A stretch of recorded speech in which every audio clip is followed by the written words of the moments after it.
So now let's see how we can break apart texts inside of Toon Boom Storyboard Pro. So I'm going to go around over here on the left side and get my text tool, and let me just click and drag a writing area right here, and I'm going to type in welcome to TutorTube just like this.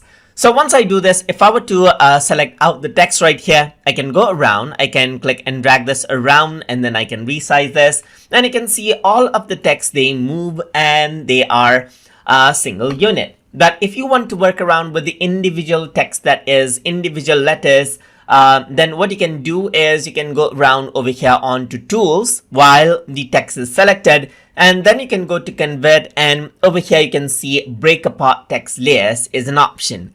And once you click on this, what happens is that now this text gets divided into individual pieces. So now when you're using the selection tool, you can go around, click and drag this out and resize out the text individually, as you can see right here. So this is how the text can be broken apart as well, so that you can work out with them individually. So that is how you can break apart text layer inside of Toon Boom Storyboard Pro. So hope you guys learned something as always. And as always, please like, comment, share, and subscribe.